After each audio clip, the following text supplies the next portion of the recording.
దేవుని ఘనమైన శ్రేష్టమైన పరిశుద్ధ నామమునకు మహిమ స్తుతి ప్రభావములు కలుగునుగాక. బాగున్నారా? దేవాది దేవుడు మరి యొక్క నూతన దినాన్ని మన జీవితంలో ఆయన అనుగ్రహించి ఉన్నారు. ఈ నూతన దినములో మీరందరూ కూడా క్షేమముగా ఆరోగ్యముగా ఉన్నారని, పరిశుద్ధాత్మ దేవుడు ఇస్తున్నటువంటి వాగ్దానాన్ని ప్రార్థనాపూర్వకముగా పొందుకుంటూ ఉన్నారని, నమ్ముతూ ఉన్నారని, విశ్వసిస్తూ ఉన్నారని దేవుని బిడ్డలారా నేను నమ్ముచి ఉన్నాను. ప్రతిరోజు కూడా ప్రభు దగ్గరకు వచ్చినప్పుడు ఒక విశ్వాసం మనం కలిగి ఉన్నప్పుడు గొప్ప కార్యాలు చేస్తారు. ఉదయం లేవంగానే ప్రభు దగ్గరకు వచ్చినప్పుడు, ప్రభు సన్నిధానంలో మోకరించి కొంత సమయం మనం గడిపినప్పుడు ఖచ్చితంగా ఆ దినంలో అద్భుతమైనటువంటి కార్యాలు దేవుడు చేస్తారు.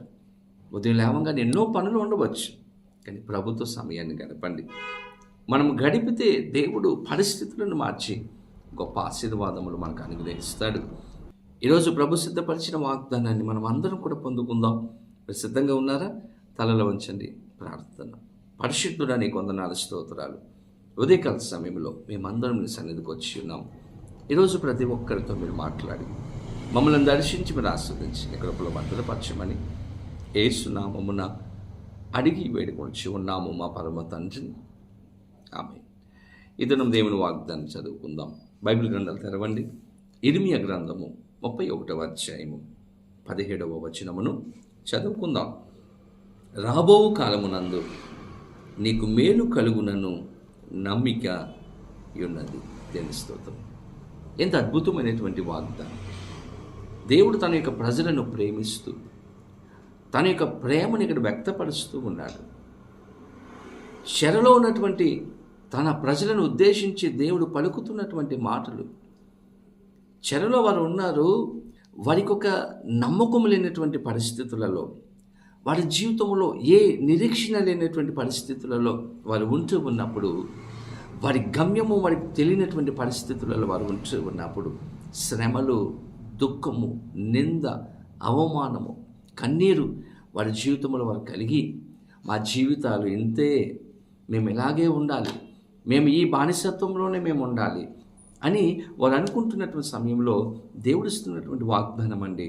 మీ జీవితంలో ఒక హోప్ లేదు కదా, ఈరోజు నేను ఒక హోప్ ఇస్తున్నాను. రాబోవు కాలమందు నీకు మేలు కలుగునను నమ్మిక నాకు ఉంది. ఈరోజు మీకు ఆ నమ్మకం లేదు, కానీ మీకు ఆ నమ్మకాన్ని మీకు నేను ఇస్తూ ఉన్నాను. ఖచ్చితంగా మీ పరిస్థితులు నేను మారుస్తాను. ఆ చెరలో నుండి మిమ్మల్ని బయటకు తీసుకుని వస్తాను. మీ దుఃఖాన్ని సంతోషముగా మారుస్తానని దేవుడు వాగ్దానం ఇస్తున్నాడండి తన ప్రజలకు. ఈరోజు అదే వాగ్దానము మీకు నాకు కూడా దేవుడు ఇస్తున్నాడు. మీకున్నటువంటి కష్టము నుండి, దుఃఖము నుండి, మీకున్నటువంటి ఇబ్బందుల నుండి దేవుడు మిమ్మలను తప్పించాలని, బయటకు తీసుకురావాలని, మిమ్మలను ఆశీర్వదించాలని దేవుడు ఆయన ఆశపడుతూ ఉన్నారు. ఇప్పటి వరకు మీ జీవితంలో ఆ నిరీక్షణ లేదు. మీరు అనుకుంటున్నారు, నా జీవితము ఎక్కడ వేసిన గొంగలిలాగా అక్కడే ఉంది, నా బ్రతుకు ఇలాగే ఉంది, ఎటువంటి ఆశీర్వాదం నా జీవితంలో లేదు అని మీరు అనుకుంటూ ఉన్నారు. దేవుని బిడ్డలారా, ఈరోజు మీతోనే దేవుడు మాట్లాడుతూ ఆయన అంటూ ఉన్నారు, మీ జీవితంలో గొప్ప కార్యాలు చేయబోతూ ఉన్నాను. బైబిల్ గ్రంథంలో మనం చూస్తాం, 38 సంవత్సరంలో బెతెస్దా కోనేటి దగ్గర ఒక వ్యక్తి, వ్యాధి గల మనుషుడు అక్కడ కూర్చుని ఉన్నాడు. ఏ హోప్ లేదు, ఏ నిరీక్షణ లేదు, నా బ్రతుకు ఇంతే అని అనుకుంటున్నాడు. అటువంటి వ్యక్తి జీవితంలో దేవుడు గొప్ప కార్యం చేసి తన పరిస్థితులను మార్చి ఒక నిరీక్షణను ఆ వ్యక్తికి ఇచ్చి తన జీవితంలో గొప్ప కార్యం చేశారు. ఈరోజు మీ జీవితంలో కూడా దేవుడు చేయాలని ఆశపడుతూ ఉన్నారు. విశ్వసించండి, నమ్మండి. దేవుడు గొప్ప కార్యములు చేసి మన పరిస్థితులను మార్చును కాక.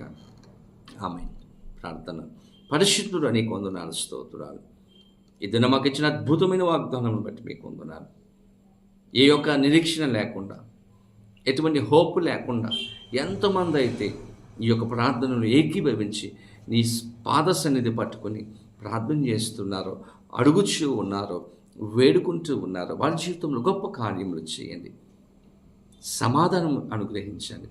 వారి జీవితాలలో గొప్ప నెమ్మదిని మీరు దయచేయమని, ప్రతి ఒక్కరిని మీరు ఆస్వాదించి మీ సహాయమును ప్రతి ఒక్కరికి అందించమని యేసు నామమున అడిగి వేడుకొనిచ్చి ఉన్నాము మా పరమ తండ్రి. ఆమేన్. తండ్రి కుమార పరిశుద్ధాత్మ త్రియక దేవుని యొక్క దీవెన ఆశీర్వాదము సదాకాలము కలుగును గాక. ఆమేన్. దేవుడు మిమ్మల్ని దీవించును గాక.